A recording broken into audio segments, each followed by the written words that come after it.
Multinational corporations and the exploitation of labor.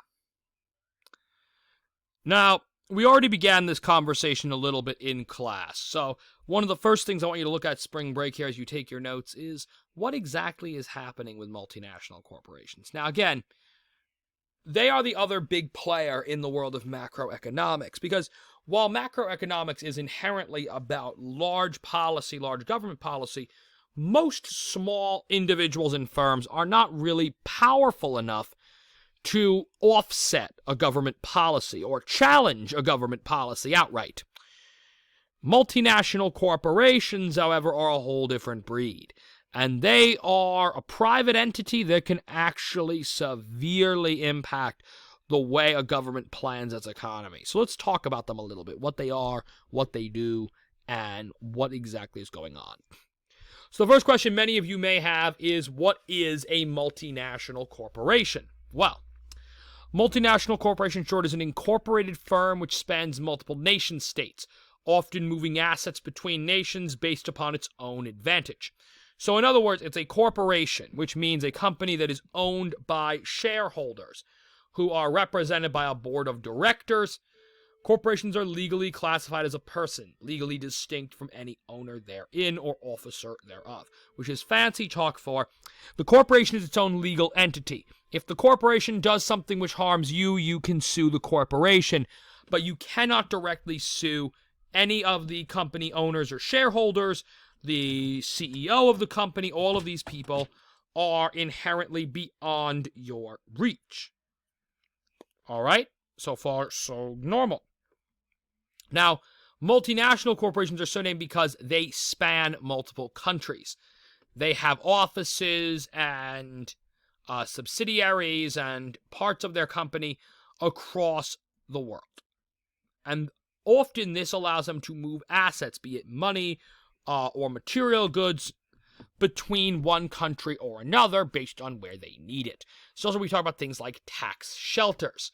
This often is a scenario where a company will officially have its main office, and thus the base of the company, in a nation that has low taxes. By so doing, the company can claim a lower tax rate there and then export their goods to other countries. In many cases, this simply requires that the company owns some kind of building or office space in that country. In many cases, 90% or more of the company's customers and or employees can be located in a different country from where they are officially based, and this is all 100% legal, albeit highly unethical. Now, what is the trouble with multinational corporations? Why exactly do people care? Well, one issue is that they have no loyalty to any particular nation state, right? When your company is 100% based in a given country, you have a certain vested interest in that country doing well, because that country's welfare is going to impact the welfare of your company, right? That being said, if your company is spread across the world, where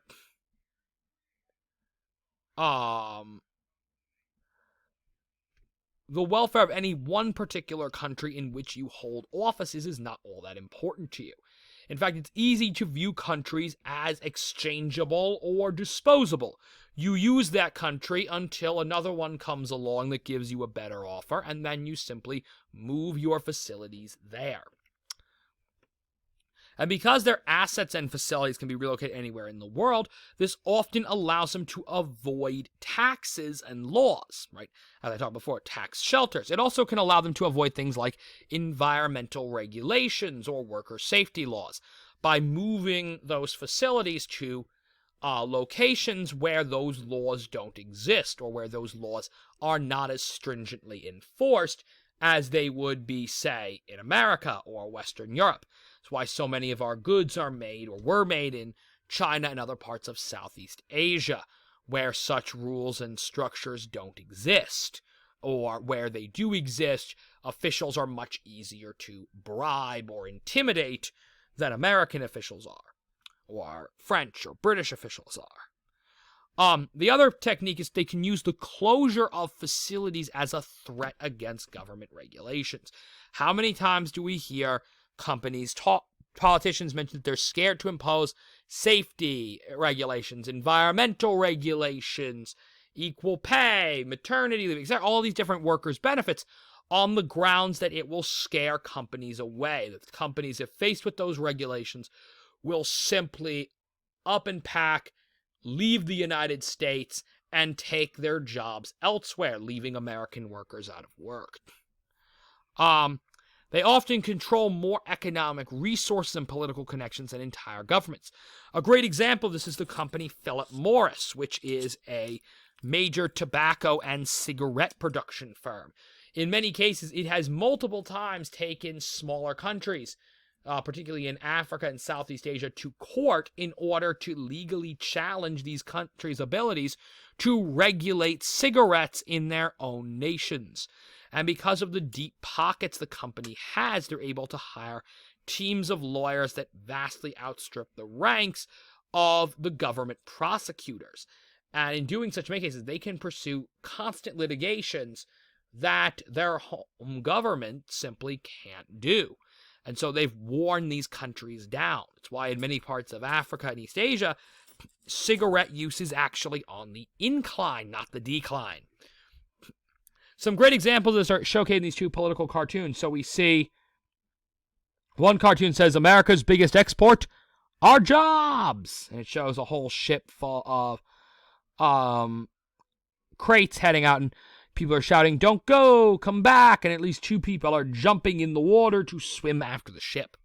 On the other side, we see this other cartoon of a gentleman wearing a gray suit with a cigar in his mouth labeled as big business. He goes, I pledge allegiance to the flag of the People's Republic of China and the slave labor for which it stands, $1 per hour, insignificant with benefits and tariffs towards none. It says the multinational corporate pledge.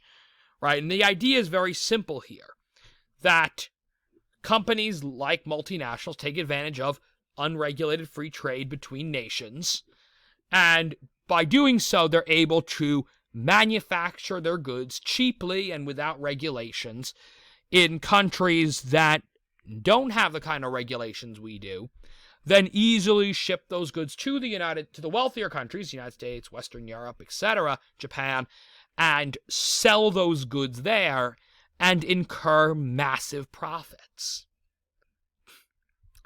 So how are workers exploited?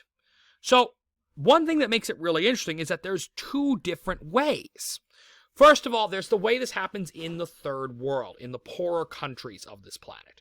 And that is through sweatshops, factories where workers are paid little to nothing in exchange for long hours in hazardous conditions. And this is one where, right, for example, one of the most famous sweatshops is a factory company known as Foxconn that operates out of the People's Republic of China. And Foxconn, I don't actually know if they're still open or if they were shut down during this pandemic. But Foxconn, one of the things that makes them infamous is their long hours and low pay. In fact, their conditions are so bad that they actually had to install nets below the factory windows. Why? Because conditions were so harsh at their factories that you had workers that were leaping out the windows to kill themselves rather than remain working at Foxconn.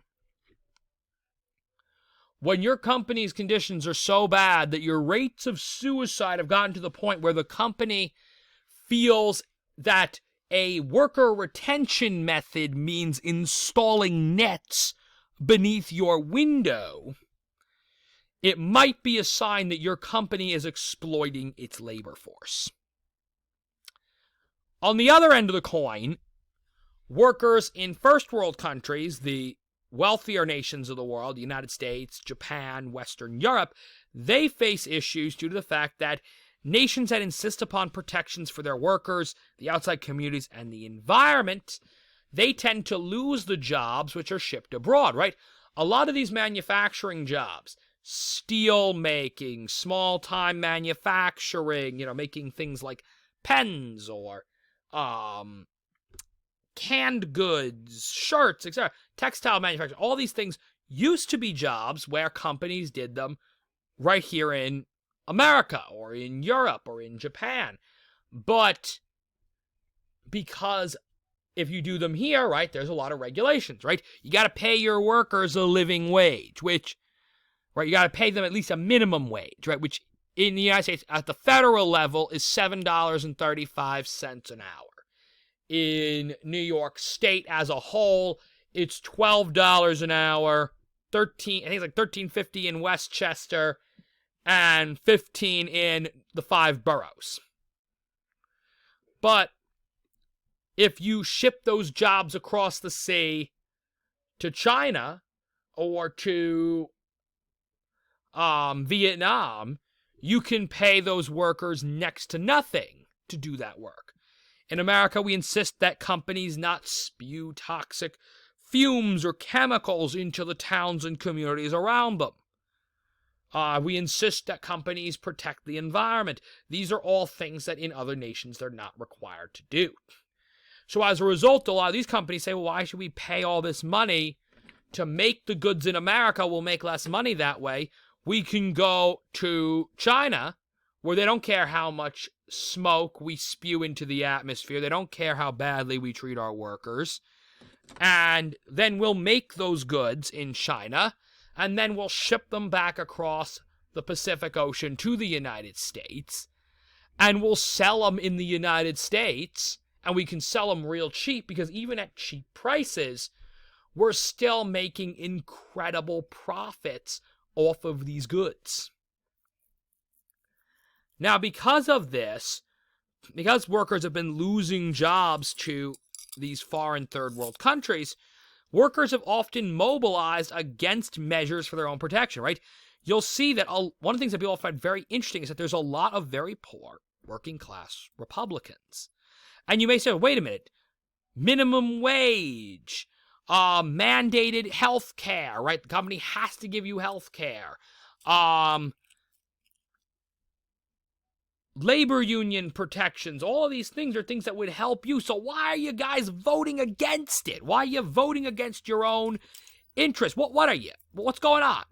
And the answer that comes out usually is most of them, their fear is that if the government insists that their employer do these things, their employer is going to respond, sorry, it's too expensive for us to remain operating in the United States.